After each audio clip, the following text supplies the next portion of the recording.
आज इस वीडियो में हम बात करेंगे एक ऐसे तमोगुनी मूर्ख प्राणी के विषय में जो शास्त्र को मिस इंटरप्रेट करके समझता है कि वो उसने सनातन धर्म को एक्सपोज कर लिया। वीडियो स्टार्ट करने से पहले मैं इतना बता देता हूँ कि अगर कोई हमारा टेलीग्राम ग्रुप ज्वाइन करना चाहता है तो आपको लिंक डिस्क्रिप्शन में और पिन कमेंट में मिल जाएगा। Now let's start the video. Okay, ठीक है जी भाई, ये देखिए आपके स्क्रीन पर शिव पुराण विदेश्वरा संहिता चैप्टर 16 वर्स नंबर 85 टू 86। यहाँ पर लिखा है ये Shiva exemplified the birth as much as he has forms of both yoni, vaginal passage, and the linga, penis.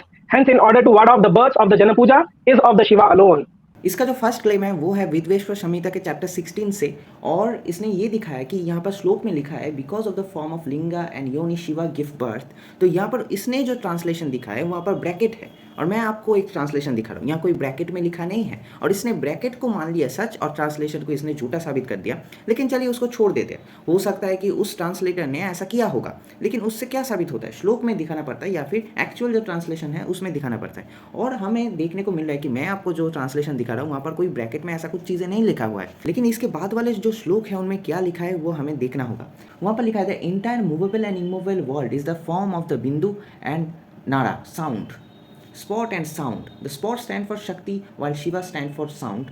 अगर कोई समझना नहीं चाहता है तो उसे समझा कि कोई फ़ायदा नहीं, लेकिन हमारे शास्त्रों को अगर हमें समझना है तो उसको पूरा तरीके से पढ़ना होगा और हमें यहाँ पर आसानी से आपको मिल जाएगा। अगर आप बात के श्लोकों को देखोगे तो ऐसा कोई बात है ही नहीं, उल्टा यहाँ पर स्पॉट और साउंड का बात हो रहा है कि ये पूरा जो मूवेबल और इमूवेबल वर्ल्ड है वो साउंड और स्पॉट के मिश्रण में बना हुआ है। यहाँ पर स्पॉट है माँ पार्वती और जो साउंड है वो है शिव जी। देखिए यहाँ पर ऐसा लिखा है the sound is the base of बिंदु एंड द बेस ऑफ बिंदु इज द वर्ल्ड। बोथ नारा एंड बिंदु have been established as the base of the world. Linga is the form of Bindu and Nara, which is the cause of creation of the universe. सो यहाँ पर तो कोई ऐसा चीज़ की बात ही नहीं हो रहा, क्योंकि अगर आप श्लोकों को पूरे तरीके से देखोगे या फिर आगे आगे क्या बात चल रहा है देखोगे, पीछे क्या बात चल रहा है देखोगे, ऐसे एक श्लोक को उठा देने से कोई फ़र्क नहीं पड़ता और किस ट्रांसलेशन का आप उठा रहे हो वो भी देखना पड़ता है। यहाँ मैं जो ट्रांसलेशन दिखा रहा हूँ यहाँ पर तो ऐसा कुछ लिखा ही नहीं है, और उल्टा बाद वाले जो श्लोक है वहाँ पर एक्चुअली लिंग को क्या बोला जा रहा है वो भी तो हमें देखना होगा। सो ये जो फेक क्लेम करते हैं इनसे बहुत ज़्यादा आपको बचना चाहिए और आपको खुद जाकर कन्फर्म करना पड़ेगा, शिव पुराण को खोलकर देखना पड़ेगा कि वहाँ पर क्या बताया जा रहा है। Shiva Puran, book number 4, chapter number 12, verse number 6 to 13. ना इसने जो पहला क्लेम लगा उसको तो हमने खंडन कर दिया। नेक्स्ट जो इसका क्लेम है वो ये बात करे कि आप बुक नंबर 4 चैप्टर नंबर 12, तो शिव पुराण में हमारा कोई बुक नंबर 4 ऐसा तो नहीं कहते, हमारा जो संहिता है उसका नाम लेकर कहते हैं। तो इसने जो क्लेम किया है वो है कोटि रुद्र संहिता के अंदर जो इसने क्लेम किया है वो चैप्टर नंबर 12 है। और चैप्टर नंबर 12 में अगर आप जाओगे और देखोगे तो ये तो कोई शास्त्रिक पंडित तो है नहीं कि ये आपको समझा देगा श्लोकों का अर्थ। इस वजह से इसने फिर से मिस इंटरप्रेट किया और ये पूरा शिव जी के माया के अंदर है। शिव जी माया में सबको मोहित करके ये लीला कर रहे हैं in order to test them. यहाँ पर वो श्लोक में भी आता है और ये जो चीज़ें हैं कि हाँ शिव जी परीक्षा लेने गए थे, शिव जी क्यों ये कर रहे थे, वो ये लीला कर रहे थे। और जब ब्राह्मण ये कह रहे कि देखो जो ब्राह्मण है वो शिव जी को निंदा कर रहे थे और ये सब ऐसा बहुत सारी क्लेम इसने फालतू में किया है एक वीडियो में। लेकिन आप जब शास्त्रों को पढ़ के आप जानोगे कि वहाँ पर क्या लिखा है। वहाँ पर लिखा है कि शिव जी के माया में मोहित होकर उन ब्राह्मणों ने ऐसा कहा, having been overpowered with the maya of Shiva. और अब ये माया शक्ति क्या है, शिव जी कौन है, शिव जी के माया का जो पावर है वो क्या है, लीला क्या होता है, ये इनको कैसे पता चलेगा। और मैं ये तो लीला क्या होता है अब इस वीडियो में समझाने नहीं वाला हूँ। जैसे शिव जी के माया में मोहित होकर ये जो ब्राह्मण है ये शिव जी को कर्ज करते हैं, ये सब करते हैं वो करते हैं, वैसे ही ये जो बंदा है सैम स्टेलोन ये भी शिव जी के माया में मोहित होकर ये सब वीडियो बना रहा है। अब कोई आ जाएगा और कहेगा देखो ठीक है वो नहीं है, ब्रैकेट नहीं है, वो नहीं है, इसने मिस इंटरप्रेट किया, ठीक है लिंग, लेकिन लिंग जो शब्द है वो तो आया है ना। तो लिंग का तो मतलब यही होता है कि जेनरेटिव ऑर्गन है, ये तो एक जेनरेटिव ऑर्गन ही है, ह्यूमन बॉडी का जो जेनेटिव ऑर्गन है वही है। और बस इसको लेकर उल्टा सीधा मिस इंटरप्रेट करके कुछ अर्थ को ना समझ के ये लोग चिल्लाते रहते। तो अब हम समझेंगे कि लिंग जो शब्द है वो एक्चुअल जो उसका अर्थ है वो क्या है। तो यहाँ पर आप देख सकते हैं कि शिल्प शास्त्र के अनुसार जो लिंग है वो भी सिंबल ऑफ शिवा है, सिंबल ऑफ शिवा। अब सिंबल को मैं क्या कहूँ, सिंबल ऑफ शिव जी।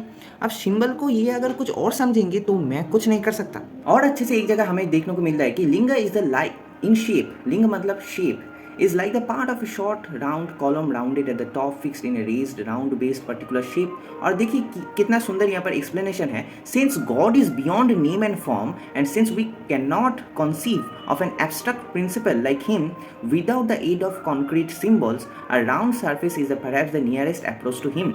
तो आसान भाषा में मैं अगर कहूँ कि भगवान शिव जी है या फिर भगवान आपके जो मन में है, उनका जो निराकार जो फॉर्म है उसका कोई फॉर्म तो है नहीं और वो नेम और फॉर्म से बियॉन्ड है, तो उसको हम कैसे देखेंगे. और इसको सिंबलाइज करने के लिए जो शिवलिंग है उसको कहा जाता है वो उसका ही वो स्वरूप है कि उनका कोई पर्टिकुलर नाम या फिर रूप नहीं है, इसलिए शिवलिंग का कोई रूप नहीं है, इसलिए वो ऐसा है. स्कूल ऑफ फिलोसफी की अगर हम बात करें तो सांख्य फिलोसफी के अनुसार लिंग का मतलब मार्क ऑफ एनीथिंग. अब मार्क ऑफ एनीथिंग का सिनोनिम सिंबॉली है या फिर साइनी है. देखिए, the existence of avyakta can be inferred on the basis of vyakta. कितना सुंदर है और ये बहुत ही डीप है. For this reason vyakta is called ling, mark of the inference of avyakta. मतलब वही एक चीज जो व्यक्त नहीं है, अव्यक्त है, उसको व्यक्त करने के लिए जो सिंबल है वही है लिंग. इसके बाद अगर हम देखें तो पुराणों और इतिहासों में कैसे लिंग का शब्द का यूज़ हुआ है वो अगर देखें तो लिंग महत जो हम कहते हैं महत तत्व, उसके लिए भी लिंग शब्द का प्रयोग हुआ है. जीव के लिए भी लिंग शब्द का प्रयोग हुआ है. और ये सब छोड़ दीजिए, लिंग का जो एक्चुअल शिवलिंग है, एक्चुअल जो लिंग जब हुआ है, लिंग पुराण में ये कहानी आती है जब ब्रह्मा जी और विष्णु जी लड़ते हैं और फिर वहाँ पर शिवलिंग का प्रकट होता है और ब्रह्मा जी ऊपर जाते हैं उसको बिगिनिंग को देखने के लिए और विष्णु जी नीचे जाते हैं उसके एंड को देखने के लिए, लेकिन दोनों ही असफल रहते हैं और फिर वो बिगिनिंग जो स्टार्टिंग पॉइंट है वहाँ पर मिलते हैं और फिर वो देखते हैं कि वहाँ पर शिव जी का प्रकट होता है. तो ये पूरा लीला जो है वो आपको लिंग पुराण में आपको मिल जाएगा. सब कुछ छोड़ दीजिए और हम देखते हैं कि व्याकरण में क्या आता है या फिर संस्कृत ग्रामर में क्या आता है. लिंग का मतलब संस्कृत ग्रामर में जेंडर होता है, जैसे स्त्रीलिंग पुल्लिंग ऐसे होता है तो जेंडर की बात होता है. लिंग का मतलब संस्कृत में साइन और कैरेक्टरिस्टिक मार्क भी होता है और लिंग का मतलब प्रूफ और एविडेंस भी होता है और फिर से लिंग का मतलब जेंडर भी होता है. तो आप समझ रहे हैं कि संस्कृत जो ग्रामर है उसके हिसाब से भी ये जो क्लेम कर रहे हैं वो नहीं है. इसके बाद अगर हम देखें तो पंचरात्र जो वर्शिप ऑफ नारायण के पंचरात्र एक टेक्स्ट है जो नारायण सेंट्रिक है और उनके जो भी पूजा विधि भक्ति रिलेटेड पूरे पंचरात्र टेक्स्ट होते हैं उनमें अगर हम देखें तो उनमें भी लिंग का मतलब साइंस होता है. साइंस मतलब वही सिंबल, वही जो अभी तक हम समझा रहे थे कि ये बस एक सिंबल है, ये उस अव्यक्त को व्यक्त करने का समझने का प्रयास करने का एक जस्ट जरिया है, सिंबल है. और पता नहीं ये तो फिर भी नहीं समझेंगे. अभी तक आपने जो भी सुना सब कुछ भूल जाइए क्योंकि अब ब्रह्मा जी आपको बताएंगे कि लिंग का मतलब क्या होता है. सौर पुराण में अगर हम देखें तो नारद मुनि जब ब्रह्मा जी से पूछते हैं तो ब्रह्मा जी लिंग का डिफिनेशन देते हुए ये कहते हैं कि that form of Mahadeva which is unmanifest अव्यक्त is called linga. It is bliss and beyond all nescience. तो यहाँ पर ब्रह्मा जी बात कर रहे हैं वही चीज़ जो अभी मैं अब तक कह रहा था कि महादेव का जो फॉर्म है, जो अनमैनिफेस्ट है, जो अव्यक्त है, उसको ही लिंग कहा जाता है. जो आनंद है, जो ब्लिस है, it is bliss and beyond all nescience मतलब तमाशा परम. तो ब्रह्मा जी के अकॉर्डिंगली लिंग जो है वो है महादेव का जो फॉर्म है, अव्यक्त फॉर्म या फिर अनमैनिफेस्ट फॉर्म, उसका सिंबल है या फिर उसका रिप्रेजेंटेशन है लिंग. तो इन लोगों का जो मोटिव होता है वो है सनातन धर्म को अपमान करना या फिर एक श्लोक को उठाकर उसको मिस इंटरप्रेट करके सनातन धर्म को नीचे दिखाना है इनका मोटिव है. तो इनका कुछ हम नहीं कर सकते रिपोर्ट के अलावा. कोई ये भी कह सकते कि मैं ये सब लीला बोल के मैं बात को घुमा रहा हूँ, लेकिन मैं शिव पुराण के लिंग पुराण के फर्स्ट पार्ट के चैप्टर 31 से ये चीज़ पढ़ता हूँ. O God of gods kindly forgive us for any mistake done by us mentally, bodily और by speech. O Rudra, your conduct is astonishing, secret and deep. Your divine sports are beyond the capacity of understanding even by Brahma. We people are unaware of your activities, movements, progress and regress. देखिए यहाँ पर बहुत सारे जो मुनियाँ हैं यहाँ पर बात कर रहे हैं कि शिव जी आपका जो कॉन्डक्ट है, आपका जो आचरण है वो एस्ट्रोनेशन है, वो बहुत ही सीक्रेट है, वो बहुत ही डीप है. आपका जो लीला है वो तो ब्रह्मा जी भी समझ नहीं सकते. यहाँ पर लिखा है कि beyond the capacity of understanding even by Brahma. तो हम समझ सकते हैं कि उन्हें ब्रह्मा जी को ही समझने में तकलीफ हो रहा है तो इनका क्या होगा. तो इनको बस यही कहना है कि आप लोग जब ये समझ नहीं सकते, आप तमोगुनी मूर्ख प्राणी रहना चाहते हो तो आप रहो, हमें कोई भी दिक्कत नहीं है. लेकिन ऐसे हमारे शास्त्रों को मिस इंटरप्रेट करके ज़्यादा दिन तक ये नहीं चलेंगे. सब चीज़ समझाने के बाद भी अगर किसके मन में ये डाउट है कि ये लिंग को ऐसा क्यों बताते हैं तो चलिए थोड़ा सा इसमें भी बात कर ही लेते हैं. हम देखें language of India and abroad Pali English dictionary में अगर हम देखें तो यहाँ पर लिंक बहुत सारे अर्थ आए हैं और लिंक का जो अर्थ आया है यहाँ पर देखिए पहले तो साइन है, फिर मार्क है, फिर एट्रीब्यूट है, फीचर है और फिर आता है जेनेटिव ऑर्गन। अब देखिए जिनका कॉन्शियसनेस पूरा इस जेनेटिव ऑर्गन में जाकर कॉन्सेंट्रेट हो जाता है या फिर जिनका पूरा जीवन या फिर पूरा समय जेनेटिव ऑर्गन में बीतता है या फिर जेनेटिव ऑर्गन को ही वो सोचते रहते हैं अपने ब्रेन में, दिमाग में, माइंड में, तो हम क्या कर सकते हैं?